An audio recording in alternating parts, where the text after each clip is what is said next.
Good morning, friends. I don't normally film YouTube videos in the morning, but today is Saturday and we are headed to our local farmers market. And when I bring up shopping at farmers markets, I often get people who are very interested, but they don't know what to expect. They've never been to a farmers market, not sure what does it look like. And so I thought I would take you along with us this morning and give you a little peek.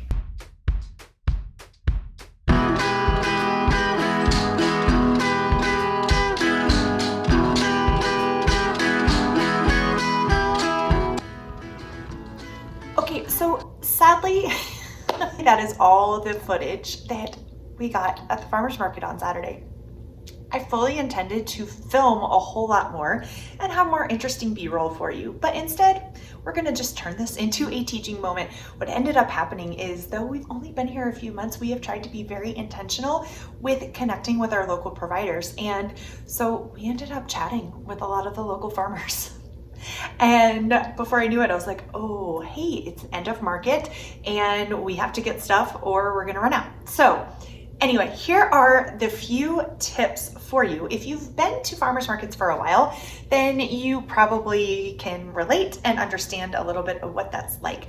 But if you are new to the farmers market realm and you haven't been, and maybe you've been avoiding it because you're not sure what to expect, or maybe you've kind of been, or you're not really sure what to look for, what's a good market, what's like an okay market, what do you look for, how do you prepare, right?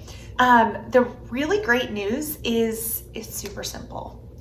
However, it does depend a little bit on your location. So some cities have a whole lot more options for farmers market than others do.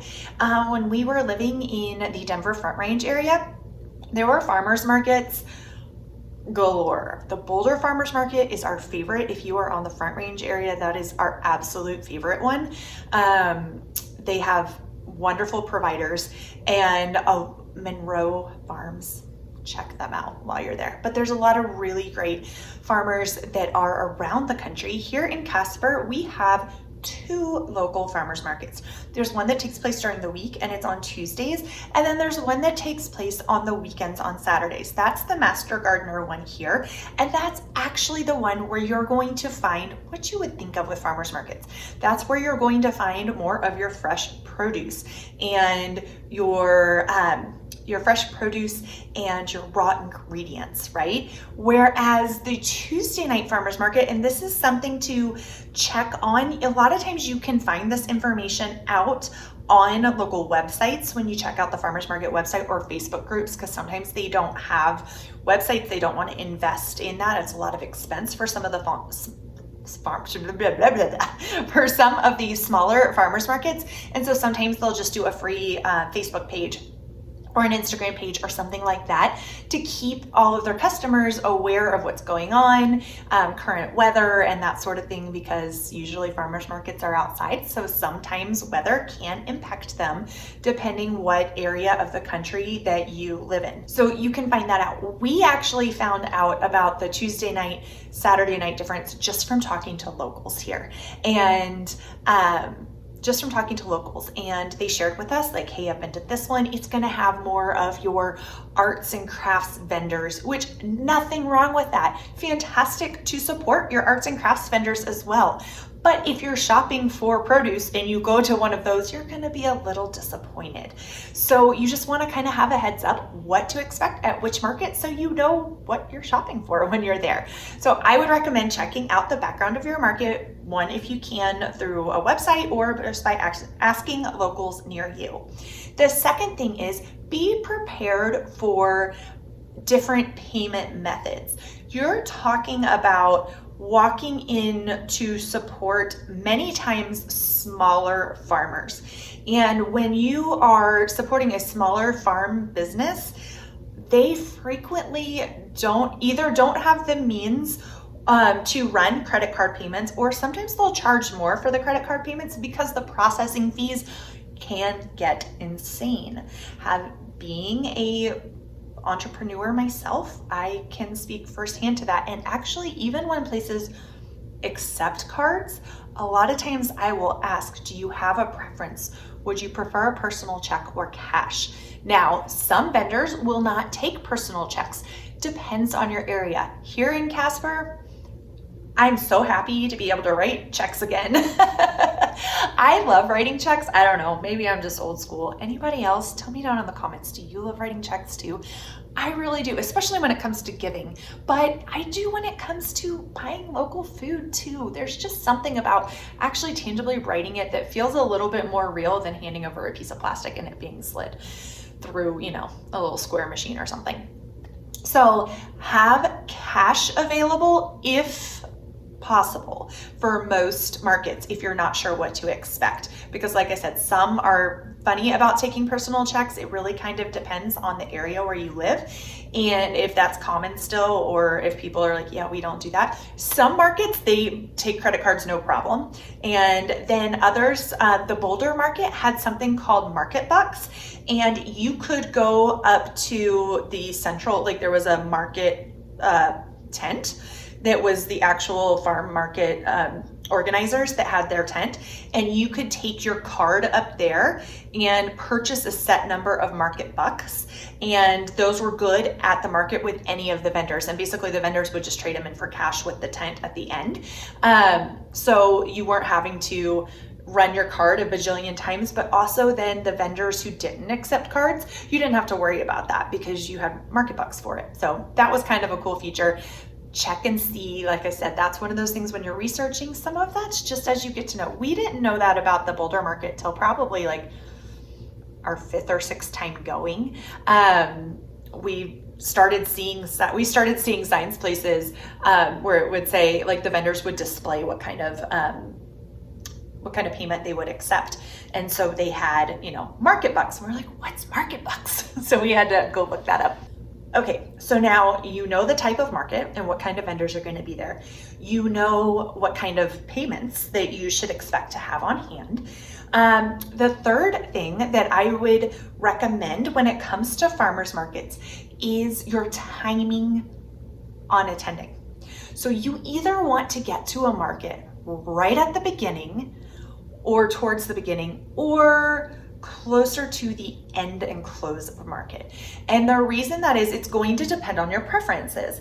If you are there at the beginning of market, you are more likely to get the produce that you are looking for and a larger variety of it, as well as actual quantity, right? Because as the market goes down, this isn't a grocery store where they're trying to keep everything up, and vendors don't want to lug everything to market and also lug it back. So they're trying to get rid of everything that they bring to market on that day. They're bringing what they expect to sell that day, so they don't have to bring it all back with them, right? So naturally the supply is going to dwindle as the market progresses on the timeline from the day. So like market here, I think it starts at 7:30 and it goes like 7:30 to noon. But I will tell you, one of our favorite vendors on Saturday was closing up at 11. That was part of the reason. It wasn't actually market close. We got there at like 10:30 and we were wandering around. So we're like, it's a smaller market, it's fine. And then all of a sudden we're like, oh no, they're closing up. We need to get stuff before they go. So we had to hurry and rush. But vendors will leave before the close of market if they feel like they've sold all of their goods or the majority of their goods. So there are vendors, especially if they're traveling, that will leave early. So if you want that guaranteed, hey, this vendor says they have X, Y, and Z, I want to be sure to get those, get there at the beginning of market. However, if you go at the close of market, sometimes you're able, not always, but sometimes you are able to kind of barter a little bit, not barter's not the right word, negotiate prices a little bit. And even sometimes because you're not dealing with corporations, right? You're dealing with actual people who aren't reporting to all this up and up and up, right? It's like them and their farm, and they get to make the decisions whether it's like, oh, it says 3 for $5 and I grabbed 4 of them. And sometimes they'll be like, oh, we'll do 4 for $5 or whatever. Sometimes if they don't offer things in big cases, you can say, hey, if I were to get a case of this, what's the discount that might be available? And you can technically do that at any time during the market. However, I will tell you that the closer you get to the end of market is, hey, I see you have this many left. If I offered you this much money, what could you do for me? I've totally done that in, or even just as walking out of the market. The one time I had like $3 left, I think it was like $3, might have been $2. It was very, very little, right? And I was leaving, and the last vendor tent on my way back to the car were Palisade peaches, okay? This was when we were in Boulder. And Palisade, if you're unfamiliar with the Western Slope peaches, I'm gonna try not to get off on a tangent here. They're phenomenal, okay? I was talking to a girl who grew up in Georgia, lived in South Carolina, always like South Carolina peaches better than Georgia peaches, but Palisade peaches hands down are like Western Slope, Palisade Peonia peaches, best peaches I've ever had. Anyway, moving on. Peach stand was there. Well, the prices listed, you know, they had like, I don't know, a dozen peaches for this much, or a quarter bag for this much. You know, they kind of have them done in weight and by bushels. And so I walked up to the guy and I was like, hey, I have $2, $3, whatever it was. I have this much money. What, is there anything I can get with it? And he was like, sure, let's see. I've got these that are kind of bruised a little bit. And he ended up giving me a little bag of them for half the price of what the regular bag was. And literally they were just a little bruised, like not bad at all. We ate them just fine. They were delicious. So never be afraid to ask those kind of questions when you're at a market. And speaking of questions, that is my final tip for this video, is don't be afraid to ask questions. Friends, you are talking oftentimes to the actual growers. Sometimes if it's larger markets and the vendor goes to multiple markets, sometimes it's not the grower themselves, they send representatives, but frequently you are talking to the actual grower of your food, the farmer who's actually growing or raising, if you're talking about meat, your food. So you can ask them questions. One of my favorite questions is, tell me more about your practices. Do you guys use organic practices? Not, are you certified organic? Because again, frequently you're talking about smaller farms. And if you know much about the organic certification program anyway, you know there are a ton of loopholes, and there are plenty of businesses that are not certified organic whose practices are far cleaner than the actual certified organic label gives them. So you want to ask specific questions and know what questions to ask. As I'm recording this, I'm just thinking, would it be helpful to have a guide with questions to ask farmers?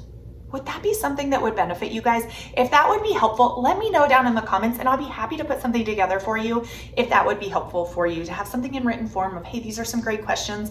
You can print it out and bring it with you or anything like that, so that you have that on hand, whether or not you're actually at the market or you're reaching out to a grower or a rancher or somebody that you have found online. There's a lot of really great questions to ask. But do you use organic practices? That's what one of our favorite vendors, it was funny because the actual grower was kind of standing back, and the owner of the business was standing back, and the rest of his people were kind of working. And my husband actually asked the gal who was up front, was like, hey, do you guys use organic practices? We had just at the tent across from them, and the guy across from him told us, oh no, he said everything except for our corn is sprayed. We were like, thank you, that's what we wanted to know.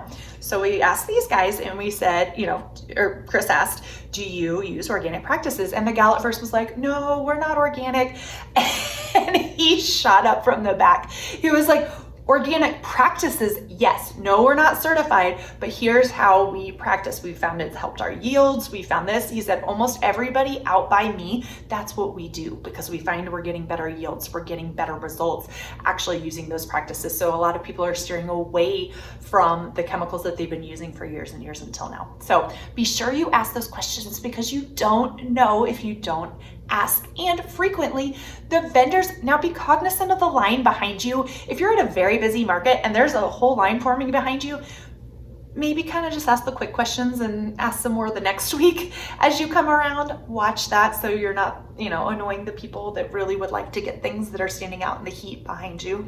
But if it's a slow day or it's just a slow time at the market right then, a lot of times these vendors want to talk shop. So they're happy to answer your questions. They're happy to tell you more. They love what they do and they want to share that with you. That's part of the community and the great part of shopping at farmers markets. So I hope this video was helpful for you, friends. Again, let me know if it would be helpful to have some sort of a printout guide with common questions or helpful questions to ask at farmers markets or to ask your producers.